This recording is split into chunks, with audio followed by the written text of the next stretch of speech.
Coastal archaeology is rapidly changing our view of British history. It's a vital tool for archaeologists to understand better how we lived and worked in the past. Every day on a sandy beach or a rocky foreshore, intriguing evidence of our island history appears and then disappears as the tide rolls out and rolls back in again.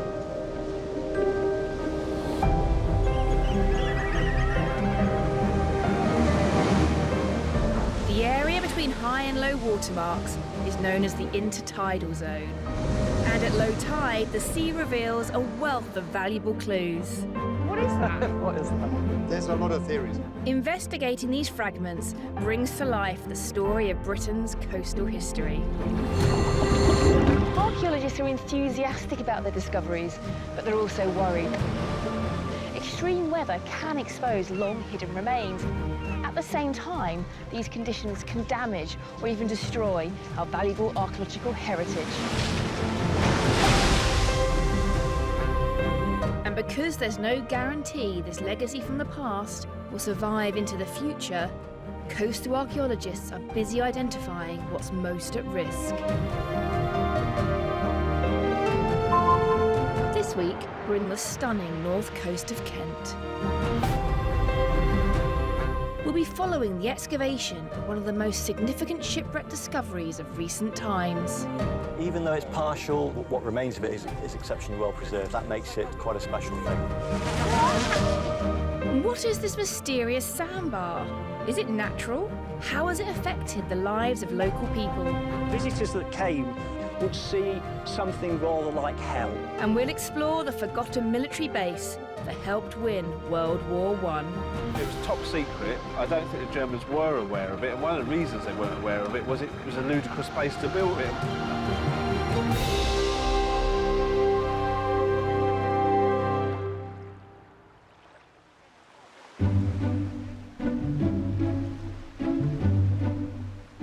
The stretch of coastline we're interested in lies on the north coast of Kent, around the town of Whitstable. Whitstable is one of the fastest growing seaside resorts in Britain. In the last decade, tourist numbers have soared. People come here for the famous natural oysters, the miles of shingle beach, and, of course, the sea. What's less well known is the wealth of archaeology in the Inter-tidal zone. And to investigate what's there, I'm joining our team of specialist archaeologists. We look at these seaside towns and we see them all as pleasure, but that's fairly recent. They're actually hives of industry. We're starting with this mysterious shingle bar, close to Whitstable, that only emerges twice a day for a very few hours at low tide. This is a rather enigmatic feature sandbar, which I guess is where we're headed. It is, yeah. It's quite unique to the area. There's nothing else quite like it around here. And that's why no one's exactly sure what it is. We've got a name? We do have a name for you, yeah. We are now walking team on the street. Is it a promenade of some kind? Well, I mean, there's lots of people promenading on it today, and actually, when it's at the lowest of tides, you can promenade quite far out here. It goes the best part of 3/4 of a mile, and our fellow beach makers are very handily pointing out just how far it'll go. Yeah, look at them. The street has baffled archaeologists and residents alike for decades. It's an intriguing name for what looks like a causeway that goes nowhere. Could this geological oddity help shed light on the story of Whitstable's past? I thought perhaps it'd be easier for us to have a bit of a look at some postcards. I've got some Victorian Edwardian era postcards. Here you go, Charlotte. Have a look at these. They show quite a different scene to today. It's changed loads. This one here, this looks like salt marsh, whereas now, I mean, it's all pretty much shingle and sand, isn't it? And it's much wider, and I mean, that looks a lot higher as well. And this is my favourite, this little sort of hand-drawn one. We've got folks in their finest frocks and gowns going for a walk. In the summer months, fishermen would actually give pleasure boat rides. So we may actually have sort of an early pleasure pier, I suppose. We're promenading. They've been promenading back into the 19th century. I mean, is that why it's called the street? Well, Could it be? The street is an interesting name in that it's often used in the olden days to demark a Roman routeway like Ermine Street or Watling Street. The term street is very specific. So does that mean you can just sort of say that if something's got a street after its name, there's a suggestion that it might have been a road at one time? A major thoroughfare. The street is one of Whitstable's standout landmarks. Despite years of rising sea levels and coastal erosion, it survived. But how? And in what ways has it shaped and developed the people and the town of Whitstable?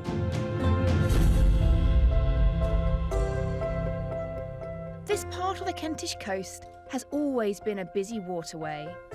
For centuries, navigable shipping lanes to London in one direction and the continent in the other have made it a perfect location for industry. Which is why archaeologists are fascinated by the recent exposure of a wreck in the Inter-tidal zone at Tankerton. Was it connected to one of these local industries? Oliver is heading over to Tankerton now, where a dawn excavation is about to start. Tankerton is just minutes from the street, so could the wreck throw some light on its history? When the boat was first discovered in 1996, no one realised how important it was, before it promptly vanished again under the mud. Then, in 2017, it reappeared. Archaeologists now have a real chance to investigate it properly, but it's an excavation nightmare. The tides mean it will only be accessible for a very few days. So it's now or never. The tide won't be as low again for the rest of the year. Excavation in the intertidal zone, it's not a straightforward thing. What do you expect to encounter while you're excavating the wreck? Well, we've only got a tidal window of a few hours. We're going to pump the water out, bail that out, put in a number of trenches across the site.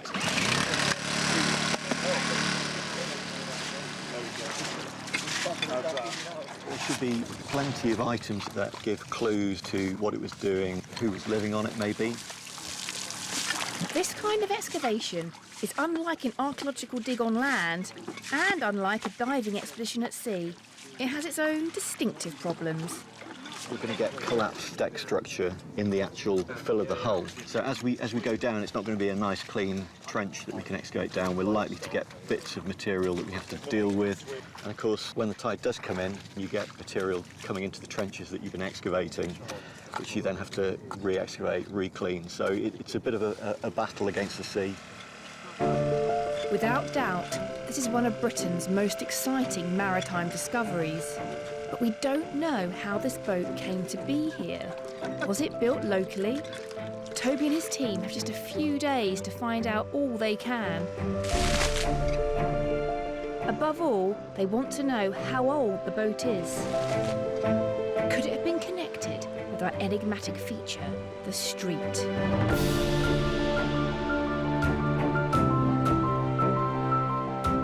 One of the industries Whitstable was once famous for was the manufacture of copperas. I'm meeting Tim Allen. Hey, Tim. Hi. Nice to meet you. Who excavated the landward end of the street in the 1990s. He came to realise how important copperas was to the people and economy of this area.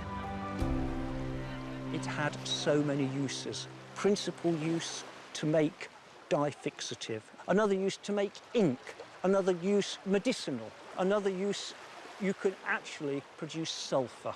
And of course, from sulphur, you can make gunpowder. So a massively versatile product, presumably very valuable. Very valuable. It's said that an ounce of copperas was worth more than an ounce of gold. In that sense, did the copperas industry kind of basically make Whitstable what it is? Well, it did. If you think of Whitstable in, let's say, 1560, it's fishing and boats. That's what it's all about. And suddenly, this massive new industry grows up. Tell me about the copperas industry. Start with what the copperas industry was. Well, it's formed from a stone which occurs here in profusion, iron pyrites. Now, I happen to have some because we found some on the street. That is the very material. Yeah, look at that. Yes. So yeah, a bit of fossilised Eocene wood there. Now, it's put in large beds. It's left to weather. It took a minimum of 4 years for it to produce the required liquid from which they made coppers. The solution is then boiled. It's then drained off into a system, and it's allowed to stand, and it begins to congeal, and it makes a crystal, which is green. And it's a beautiful green. It looks like grapes. Was it exactly here that you excavated? Exactly here, but about 2 metres down. How did you come to remove all this shingle and actually find the material there in the first place? Well, there was a big storm, and it exposed these triangular timbers, and they were sticking up, and they were sharp. The erosion had made them sharp, like so. You can see them here. And they were considered to be a threat, and they were a threat. So the council said, we need to deal with this. So you dug down here, and in this picture, we're looking at... The triangles, we think, with confidence, are the supports for planking. And this is the actual seawall that they made. So this is basically a wharf. And the street feels like a really important natural feature that you could use in the copper industry. Are the two connected? They are very much connected. They use the street here to bring ships in and to ship the copperas out. The archaeological remains of the copperas industry are now buried under shingle at the landward end of the street. But Tim's evidence has identified a connection between the two. From the late 1500s, it appears that it provided a deep water haven to more boats. But how old, I wonder, is that name, the street? Charlotte and I are travelling to Sandwich and Pegwell Bay. Much of this coast struggles with erosion, but around this northeastern corner, on the stretch between Ramsgate and Sandwich, there's a different problem, and that's silt. The place we're going to has some pretty lethal mud at low tide, and on foot, we might not be able to reach it. So we're taking a boat in the company of Kent archaeologist Andrew Richardson.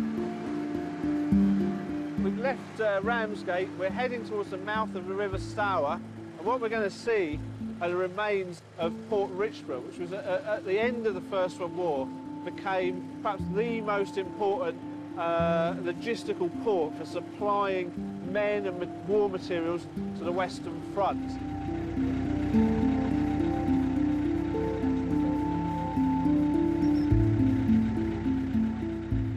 You say it was a port, but we've left the open seas and we're now heading up a river, and a rather shallow one at that. Yeah. It isn't an obvious place. It was top secret. I don't think the Germans were aware of it, and one of the reasons they weren't aware of it was a ludicrous place to make it. The way they got over that was investment in dredging. It's the 100th anniversary of this extraordinary site. Peel back a century, and the whole of this riverbank would have been a vast military depot covering 2,000 acres and employing 20,000 people. There's nothing much left of it today. It's silted up and overgrown. But at low tide, the remains of a jetty are visible.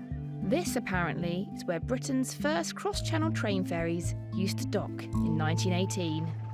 So is that part of the port structure? Yeah, so we're at the northern end, and this on the plans is marked as the ferry berth. So really, this is the business end of the whole operation. Where's it all gone? Some really major engineering went into creating the place, and my hope would be when we get ashore that we'll find a lot of the wharfs and so on actually will still be there poking out the grass. Okay, that's it. Yeah, good. While Charlotte and Andrew investigate the site for any archaeological remains, I'm joining historian Martin Watts, who's researched the background to this little-known military depot. This place seems like it would have been enormous. It's just amazing. They built virtually a small town. So they had a foundry, they had shipyards, hospitals. They were completely self-contained. What's the first reason for building this here? They needed to increase significantly the number of men, munitions and supplies to the army from 1916 onwards. They first concentrated on barges. The French have an excellent inland waterway system, and the barges alone carried 750,000 tonne of ammunition, 70,000 tonne of supplies, and they brought back 150,000 tonnes of salvage. What followed on from the barges was an idea to build train ferries. The train ferries, which operated from this berth here, They call the system roll on, roll off. When you say roll on, roll off, what do you Yes. actually mean? Well, the ferries had 1,000 foot of railway track on them, so the trains could drive straight onto the ferry. These ferries could turn around in 20 minutes. So you could increase the frequency and the number of journeys to and from France. And the key to it was the construction of a link, which enabled the road and the railway to be at the right level. The link basically was just a bridge that could The move up bridge and down. Move up and down. And it cost £98,000, No which is idea. a lot What of is money that? Is a lot now. of money. Well, a modern link would cost you somewhere in the region of 10 million, I suppose, if you had to put one in at Dover. So I suppose that's quite comparable. And that presumably was all new. That's, yes, So it's not just an expensive piece of kit, it's a bespoke, invented piece of kit for this new technology.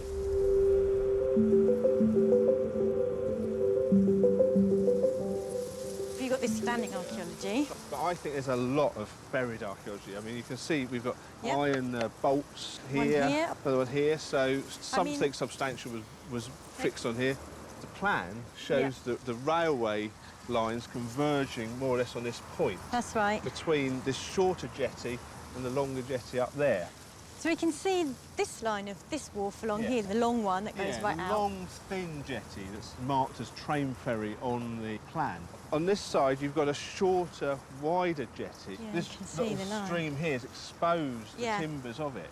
You could have got a ferry right in here and connected with the link where you're loading the train onto the ferry, which would be berthed in here. Yeah, well, that's nice, because what we've actually got, you can really see it from this really nice line of posts, following it all the way here, following it here, and then all the way is this actually big wooden U-shape berth for the boats to come in. Yeah. By the start of 1918, the infrastructure was ready. But did these train ferries make a difference to that last year of the war? Britain and the Allies were relatively close to defeat in the spring of 1918.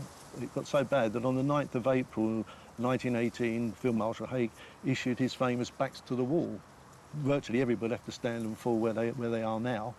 But it does demonstrate how badly needed Richborough and its supplies were going to be. So the first ferry left in February 1918. 1918, just at that moment where supplies were increasingly needed. At that point, you suddenly have the ability to massively increase the rate at which you are supplying the Western Front. Field Marshal Haig acknowledged the importance of the port at the end of the war, said it made a significant contribution to victory.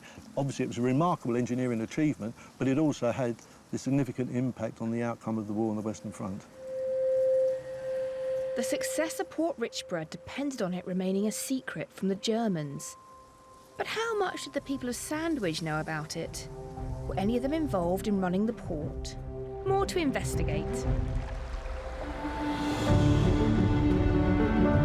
Travelling back towards Whitstable, Oliver is visiting Swale Cliff and a very different kind of archaeological site called Long Rock.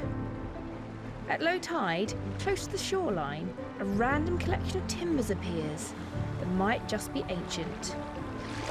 The question is, are they evidence of a submerged forest, or was there a human settlement here? First, we need to establish their age. So Oliver has joined timber analyst Rod Bale to take some samples for radiocarbon dating.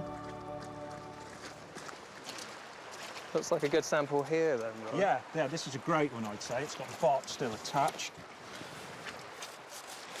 You pretty easily saw them through that rod, and we can see the internal structure of the tree. How is that going to help us with the dating? Well, we dissect the outermost growth ring below the bark that represents the final year of growth and will contain carbon that was fixed in the tree in that given year. And the radiocarbon, the isotope 14, radiocarbon 14, decays at a known rate. So that can be measured against samples of known age, and we can get a fairly precise date in some instances for that. Rod had just enough time to get his samples before the sea reclaimed the site. OK, so let's get it back up, yeah. It's clear we'll need to come back if we're to resolve the debate about whether this area in the past was forest or settlement.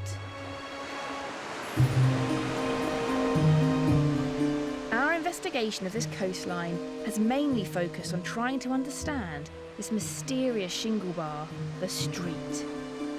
What role has it played in the shaping and development of Whitstable? Our research has now led us to London and the British Library. I'm here to meet archaeologist Mark Harrison and historian Sandra Dunster, both of them long-term residents of the Whitstable area. Can they help me establish how far back the name, the street, really goes? How old is this map? What is it? 1698, commissioned by the Admiralty and undertaken by the surveyor Edmund Dummer. And he was tasked to survey the southern English coastline, and in this case, Kent and part of Essex. What was going on in 1698 that required such a huge amount of effort to go into mapping the coastlines? What the Admiralty want to do is to ensure that they have sufficient defences around the south coast to make sure that the country is safe. And this is trying to find places where they could build new harbours or where they could build defensive things that would help defend the country. This is intriguing because it actually says street. It does. It actually says street, and this is like straight lines, more or less where you'd expect what we call the street today to be. What is it? It looks like a built structure, doesn't it? And it may well be that it's related to the copperas industry. Because that's going strong at this point. That is going very strong at this point. So maybe they did build some sort of jetty, some sort of harbouring there. But we also know that this area was used as a fishery, where they constructed large wooden fish traps, sometimes known as weirs, but in this area of the country they're known as kiddles. And we actually have a reference on the reign of Henry VIII in the form of a family will, and I have a transcription here. 1523. I see, it says the street. Well, that's fairly clear. John Breed, at his death in July 1523, left to his son-in-law, Thomas Hockin, who married Alice Breed, his weir at the street. So a weir is a sort of fish trap. It's a wooden fish trap. So actual structure, it's not just fishing rights. No, a very large wooden trap. I won't say circumstantial because that sounds a bit unfair, but all you've really actually got is a written reference to fisheries, which do sound a bit vague, at a place called the Street, which we are having to assume is the same as the Street today. I mean, can you be sure there really were substantial fish traps? I feel like I'm not convinced. Well, we do have another map. We're not quite sure about the exact date. It's listed as either 1514 or 1544. And it is quite stunning, isn't it? It is stunning. I mean, it's the kind of the immediacy of it, the colours, the fact that you can see the brush strokes. It's almost the sort of naivety there actually makes it more real and more tangible. It feels really modern, just look at it. But I hope you can read this writing, because I cannot. Well, there's Whitstable there. Ah, it's Whitstable with an H and a Y. It is, right, yes. OK, so, yeah, Whitstable. With a Y, OK, Whitstable, OK, right, OK, we're in Whitstable. Yeah. What on earth are these? They look like little people holding spears. Yes, I'm guessing that's not what they are. So those, we would say, are the fish weirs, the fish traps that were mentioned in the wills. So you're suggesting that those fish traps here are on what we call the street, or on the street? Yes. Yes. The maps and wills confirm what a fascinating history the street has had. Evidence of the ingenuity with which people can exploit a local resource and turn it century after century to their advantage. But I'm still keen to know how it survived in such an ever-changing coastal environment. Back in Tankerton Bay, the excavation team have exposed a good deal of the hull of the timber boat they're investigating. This is a first. We've never managed to feature an excavation in the intertidal zone before because they are just so difficult. As anybody who's ever built a sandcastle knows, the tide is not your friend sometimes. It comes in twice a day, and all that effort you put in at low tide gets flooded. It turns out there's a possible link between the wreck and the street. One of the timbers has produced a preliminary date of not earlier than 1531. That overlaps with the date of the Henry VIII map in the British Library. This is quite slow-grown stuff. Is it? Timber expert Damien Goodburn has had his first opportunity to see the wreck. As he discovers more about the boat's construction, it's increasingly clear to him that it may not be a local vessel and may have come from much further afield. It poses a lot of questions for us. You know, the origin of this vessel is mysterious. The form of the hull, some aspects suggest it might be from somewhere in the Low Countries. How do you know that? Well, the way the bow's made, instead of the planks running round the side of the vessel, if you were to stand looking at the front, they're coming up like this. Yes, almost parallel with the keel. Yeah. And that's something we see a lot in vessels from that part of the world in more recent times and in the 17th century. And this vessel is mid-16th-ish, roughly, in date, as far as we can see at the moment. Just by looking at what you can see here, you're already starting to beginning to think, yeah. Is it a hypothesis, or it's totally a speculative hypothesis, and the tree ring work, the dendro work, will sort this out much more. The heavy framing is also another Dutch feature. Is that unusual? Would you expect to find ships from Netherlands passing by? Oh no, it's the nearest part of the continent. It is the Low Countries over there. This is like the M1. This is a major highway, and you know, ships move around. This is just where it ended up. It's not in a dock or a harbour, so this is a casual loss. This is like a motorway crash. So where had the boat come from when it had its motorway crash? Can the design of it and a more precise dating of its timbers identify where it was built? If we know where the timber was grown, that'll give us a very good indication of where the vessel was constructed.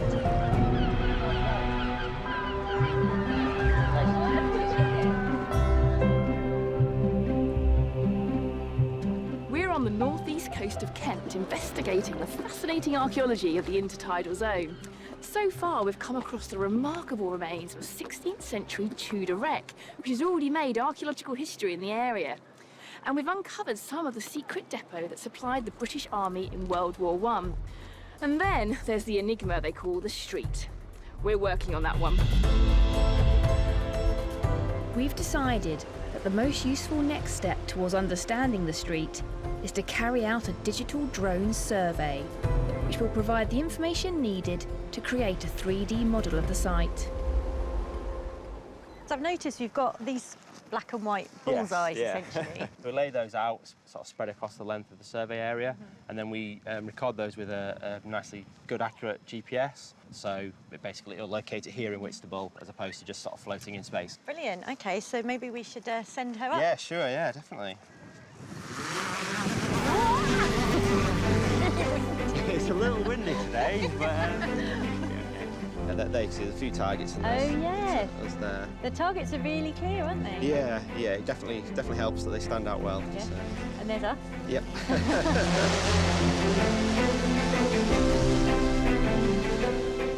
James is taking hundreds of still photos, each from a different angle, to create a precise digital record of the site. Generally, these surveys take several hours, but James has to complete his in less than 2 if his cameras are to beat the tide. His results could give us vital clues to the origins of the street. Yeah, well done. I see. Just a few minutes away, in Tankerton Bay, Toby Gain and his team have just an hour before the tide returns. But they've made considerable progress since we were last here. Their discoveries have made it a wreck of national importance. When I look at this boat, I see what looks like quite a short vessel.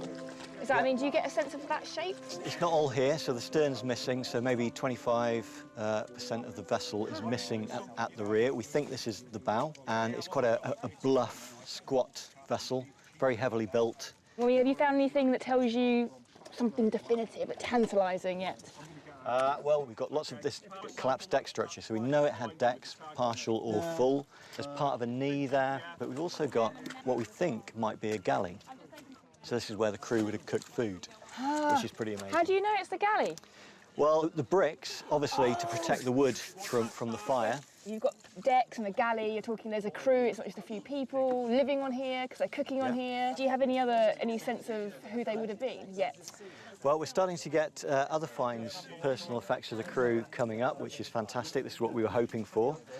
So, for example, just here we've got the sole of a shoe. Oh my but goodness. there you go. That is tiny. It is very Ooh, small. Careful, careful. Yeah, but these are the kinds of things that will tell us about the human side of this story. You can just sense everyone's having a great time and it's thrilling. But I mean, what is the actual significance of a wreck like this? Wrecks of this date are pretty rare. So we're talking about somewhere in the region of 25 worldwide.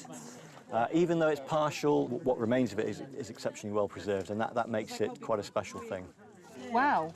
So this is one of, well, 26 now, right? 26 You're now. one of 26 investigated, like properly investigated wrecks of the 1500s in the world. Yeah, absolutely.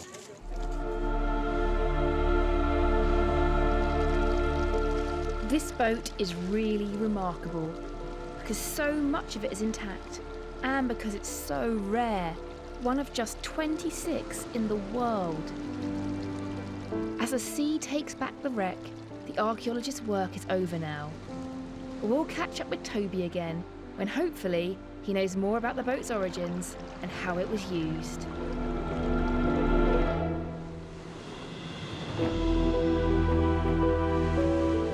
Another tricky site is the one over at Swale Cliff, Long Rock, where the weather has turned nasty.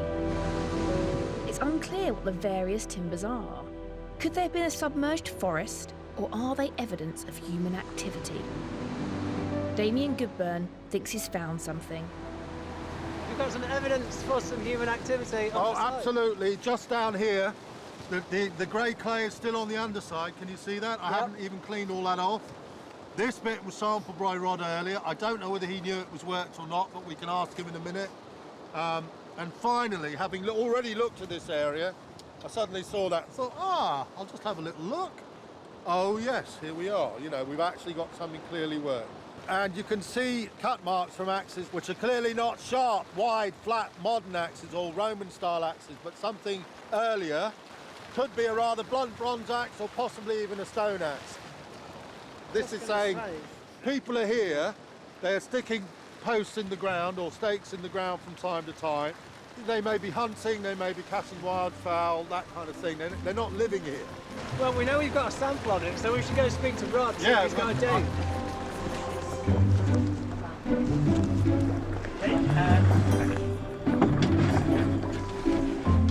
Rod? Oh yeah. So, from the first sample, which is off the larger oak branch, we have a conventional radiocarbon age of 3480 plus or minus 30 BP. So, with a 95.4% probability of between 1888 to 1737 Cal BC, and a much lesser probability. What's that in English? Okay, well, it's early Bronze Age. Why didn't you tell us? Okay, well, there you go. So that's the first one. The other one is off a much smaller piece, which it looks a little... even be this bit here. I think it could be that one. And that looks like it's a couple of 100 years older. And that's the one with the tool marks? Yes. Yeah, so this would still be early Bronze Age. Well, that tool mark is between 2139 and 1957 Cal BC with 95.4%. So just under 4,000 years old. Thank you. Okay. I'm going to talk to him in future. Just under 4,000. That's interesting for me, having worked on the late Bronze Age settlement just about 150, 200 metres away. That's a little bit later than that. The earliest dates we got there were 1,200-osh. So it's proving Bronze Age occupation in the immediate locale. Yeah. Over quite a period of time in the late early Bronze Age and right through to the end of the Bronze Age. There are still important questions to be answered about Long Rock, but understanding of the site has moved on today. It looks like there was human activity in the area for most of the Bronze Age, and that means for over 1,000 years. With more recent history, we have the benefit of good printed records and photographs. Charlotte is visiting the museum at Sandwich to meet curator Maddie Beardmore and to look at some remarkable evidence of the people who worked at Port Richborough during World War I. Ah, women. Yes. Look at that. That's a great photograph as well, isn't it? It is, yeah. It's a little known part of our history that there were women working at Port Richborough. So tell me, what were they doing? So the women were working on salvage. It would have been shells and artillery, which would have been brought back from the Western Front on barges and train ferries. By 1917, the war had been going on for quite some time, and they realised that they needed to recycle some of the materials they were using, and they were sorted here before being sent off up to Birmingham. Oh, right, that's interesting. And actually, yeah, this photograph here shows ladies sorting through kind of all bits of twisted metal and old artillery shells. So where did they recruit all of these women from? Well, actually, they recruited locally. We have another article in the Thanet Advertiser and Echo. I think they were concerned that they wouldn't be able to get anybody, so they advertised for 500 initially, and they were very, very vague about the sort of work that they'd be doing. Yes, I can see that, because it says here they would like to enlist the services of a large number of women for war work of an important character. So it's quite elusive about what the nature of the work was going to be. And then it just says, yes, 500 women are required at once, and it is possible in the near future the number will be very considerably increased. We know it did increase to 900, so they were able to recruit the women that they needed. And army pay wasn't that great, so it would have been really helpful for the women to have some work that could bring in some extra money to help support them. And just looking at this photograph, it really kind of illustrates the scale of what was happening here. I mean, there's just crates upon crates stacked up as far as the eye can see, going into the background. They've got production line here, huge piles of shells that these ladies are sorting through. I mean, it was a massive undertaking. It was, and we do know that by the end of the war, they'd handled 163,000 tonnes of salvage, which had come back from the front, which would have been worth about £3 million, which is a lot of money in 1918. Wow, that's incredible.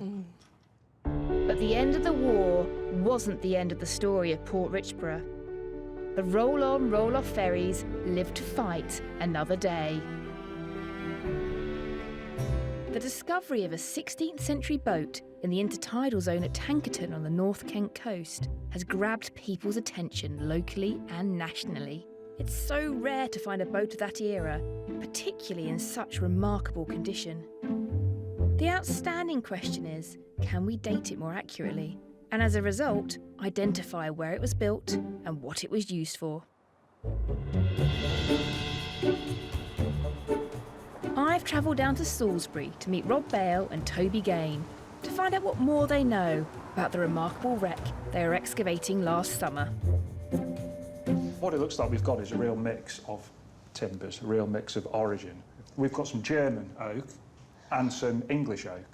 This illustrates it here really clearly. We've got the German timbers in blue, and they're slightly earlier dates, 1560s, 1570s, whereas the English timbers are a little bit later.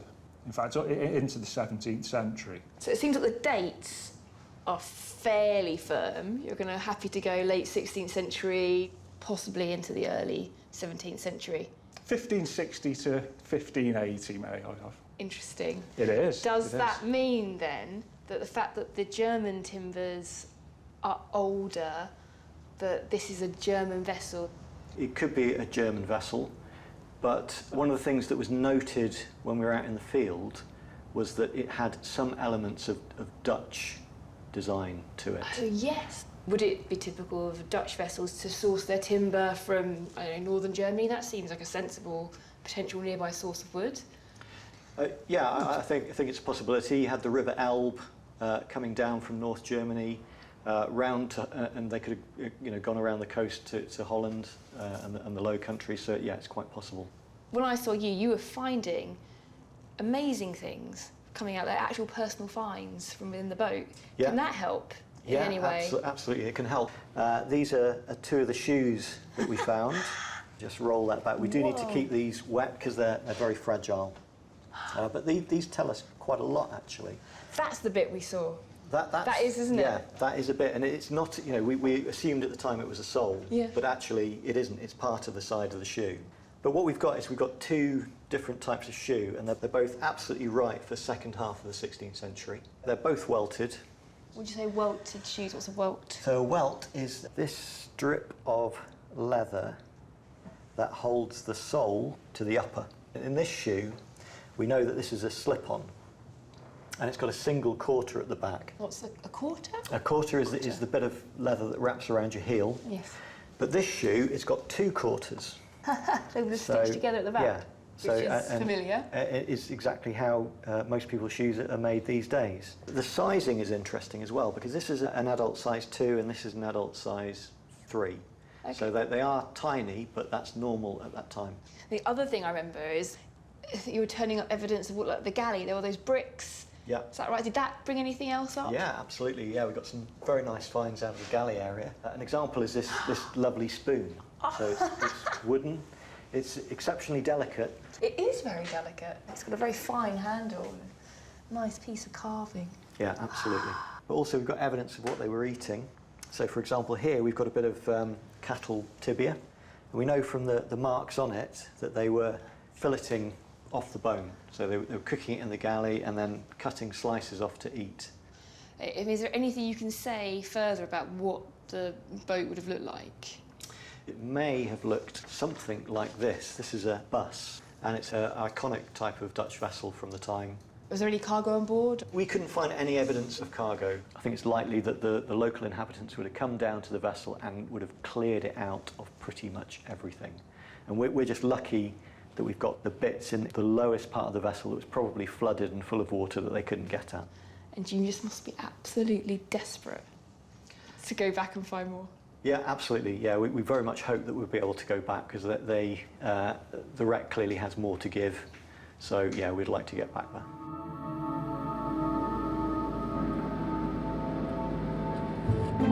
I've now come to Essex and the port of Harwich, because this is where the story of the World War I secret supply depot at Port Richborough comes to a conclusion.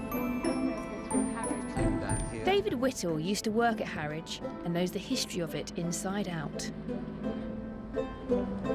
So what is it we're looking at here? We're looking at the link span of the train ferry terminal at Harwich.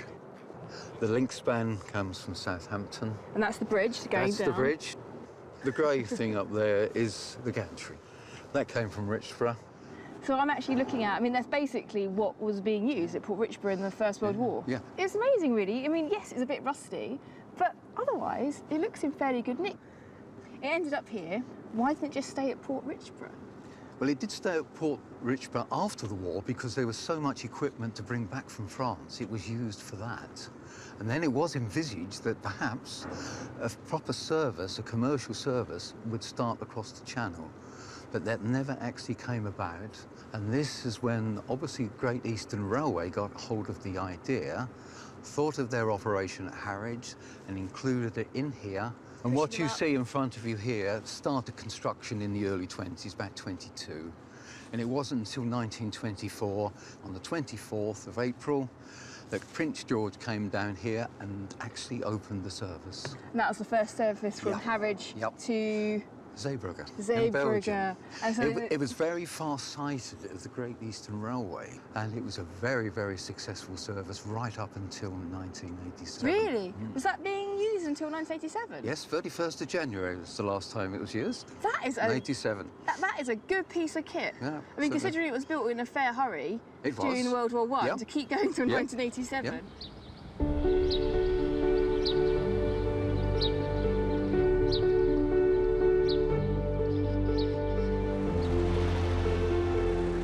Back in London, James Ladoga has completed his drone survey of the street. He should be able to show us a 3D model of the whole structure. It's very flat, isn't it? Yes, yeah. There's not much 3D to the 3D model. One of the curious things, though, given that we're looking at this with north towards the top of the screen, is that it doesn't seem to follow the same direction as many of the other islands and spits that you find in that part of the estuary. It's sort of going against the grain a little bit, isn't it? Yes, it's sort of going more or less northwards rather than being forced eastwards toward the North Sea. Yeah. Here is the swale heading ever eastwards. And if you look at the sand spits here, they're going in that direction, whereas the street is going in that direction. It's almost perpendicular to them, isn't it?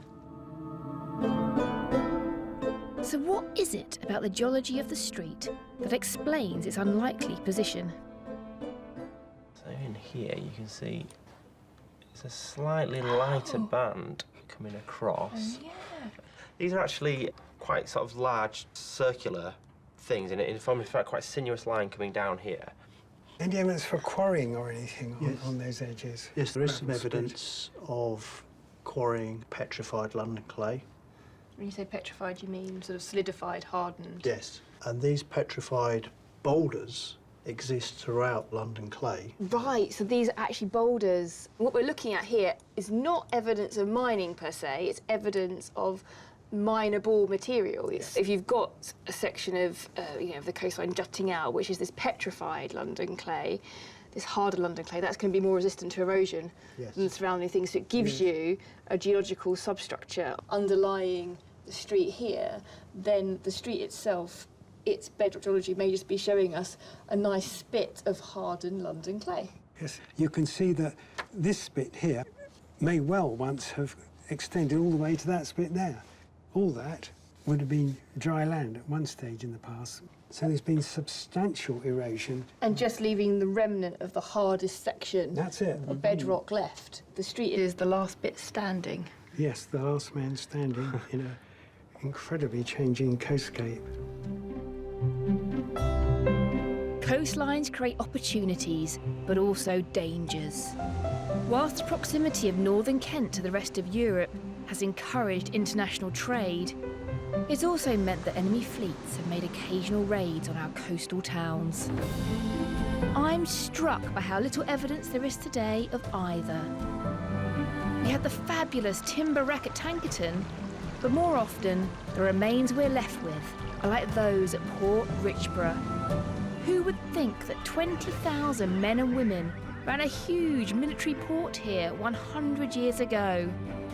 Or that the street was once noisy with industry? Time has transformed this coastline, and the people who have lived here have had to adapt, in the past and now, to a changing environment, a changing economy, and a changing relationship with their neighbours on the continent of Europe.